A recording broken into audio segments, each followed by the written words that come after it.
Bonjour, aujourd'hui pour Basvel Autoservice, nous avons donc une Toyota Aygo qui est en fait la même esthétique qu'une 107 et puis une C1 des années donc 2005 à 2009 environ.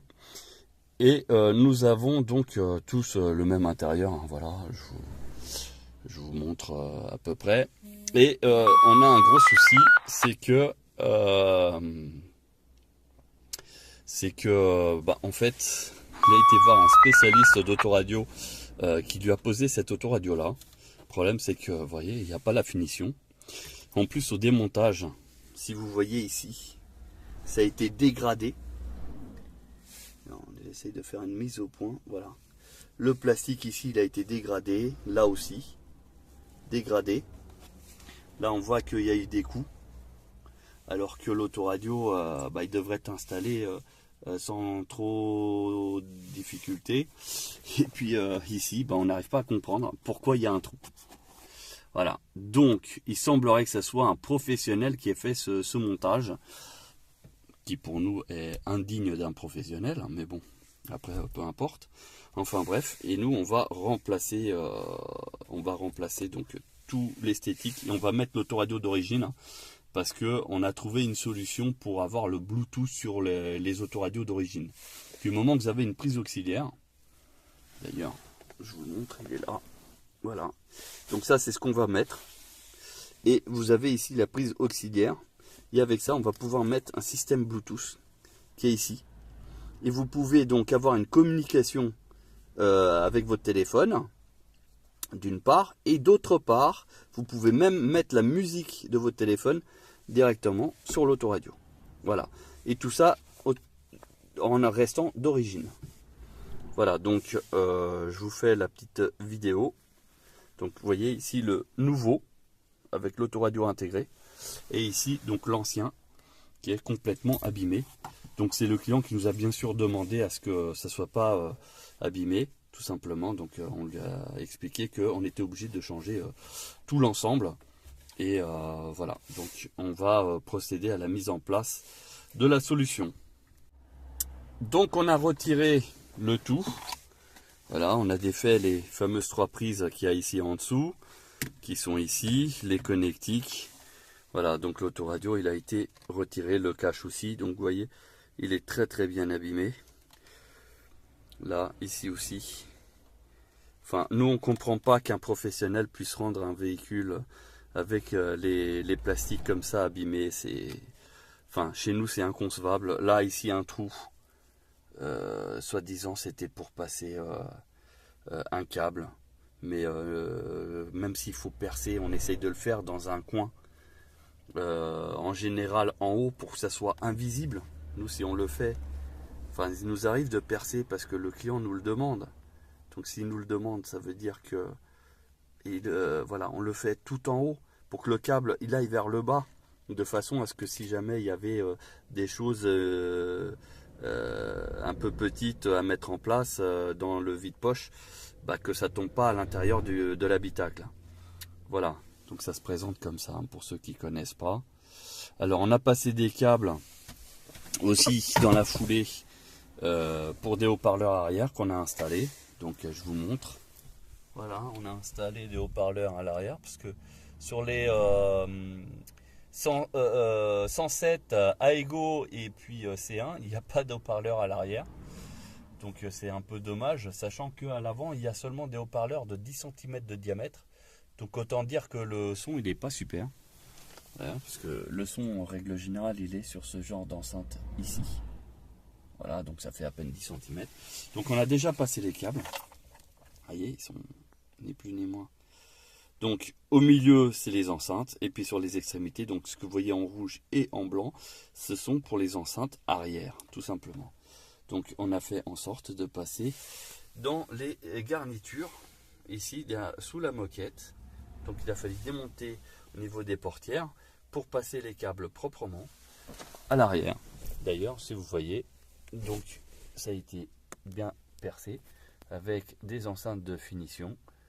Donc il n'y avait pas trop de choix pour installer les haut-parleurs. Trop en arrière aurait sorti le son justement au niveau des bras des passagers.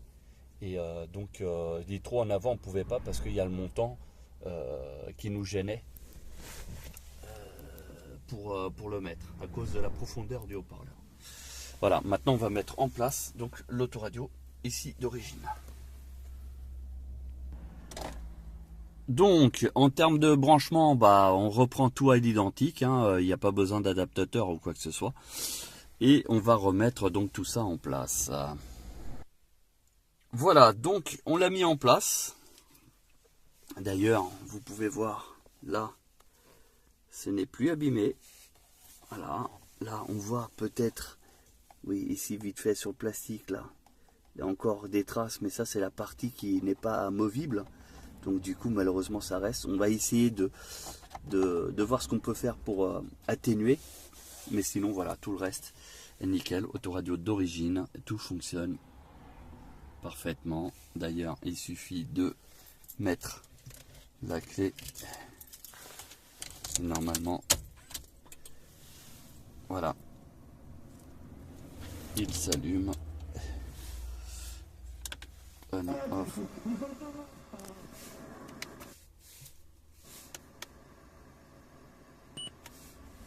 Alors, comment ça marche? Ah, c'est ici.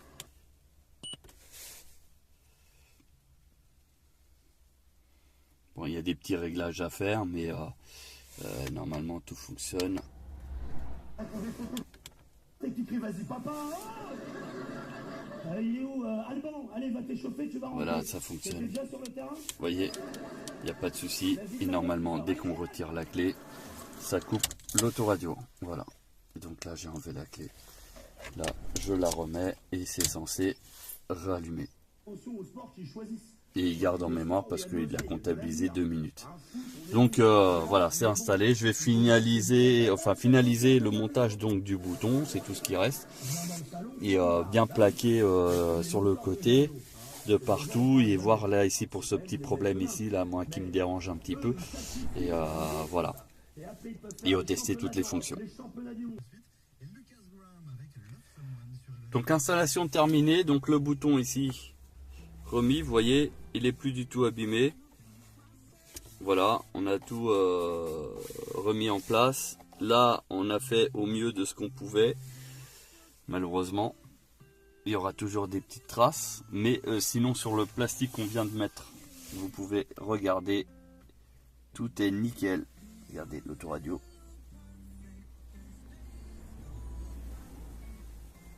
On a récupéré les boutons qui étaient sur la voiture.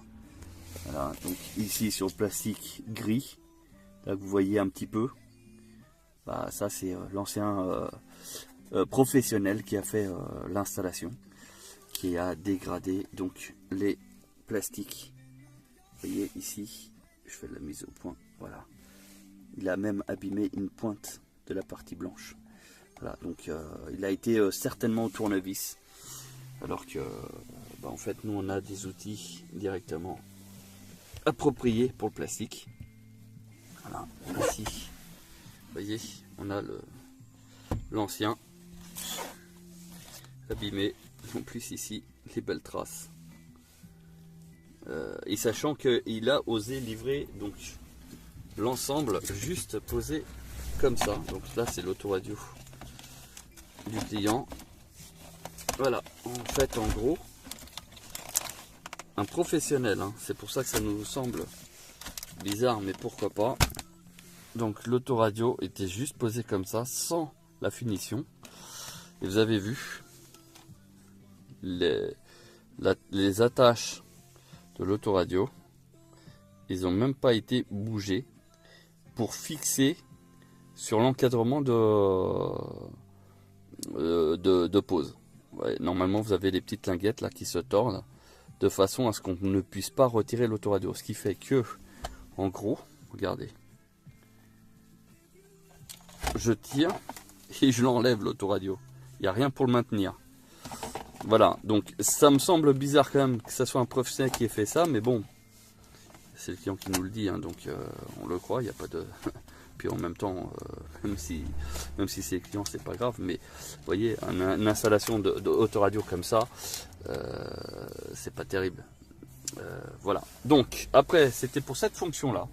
Cette pièce-là, en fait, chez nous, suivant ce que vous voulez, ça démarre à 15 €, ça peut aller jusqu'à 80 €, suivant la version que vous voulez. Et ici, on le branche directement sur la prise auxiliaire. Vous voyez ici, juste à brancher, clac. Vous mettez votre téléphone, votre appareil Bluetooth actif, et ça vous permet d'avoir le contenu de votre téléphone directement sur votre autoradio. Sur l'autoradio, il suffit de cliquer sur auxiliaire, parce que la prise elle est ici, auxiliaire donc, et vous avez le contenu de votre téléphone directement sur l'autoradio, qui est complètement d'origine pour le coup. Voilà, donc il y a juste cette petite pièce à rajouter. Vous voyez, je l'ai enlevé automatiquement, il s'est mis la radio. Je le remets, là par contre il faut le sélectionner manuellement. Alors bien sûr c'est valable pour le GPS, si vous utilisez le GPS de votre téléphone, vous pouvez avoir le son du GPS sur l'autoradio. Malheureusement vous ne pourrez pas écouter la radio et avoir le son du GPS. C'est soit l'un ou soit l'autre, mais pas les deux à la fois. Voilà, donc si vous aussi vous êtes intéressé par ce genre d'installation, n'hésitez pas à nous contacter. Voilà nos coordonnées, hein. Actuellement vous avez un 100 bons qui vous est offert pour mettre au niveau du rétroviseur. Voilà, vous avez le 100 bons qui vous est offert, donc vous avez nos coordonnées, hein, pour nous joindre. Le plus simple c'est notre page Facebook, hein, c'est le plus simple, ou sinon SMS. Voilà, bah, sur ce on vous souhaite une bonne journée et à bientôt pour d'autres vidéos.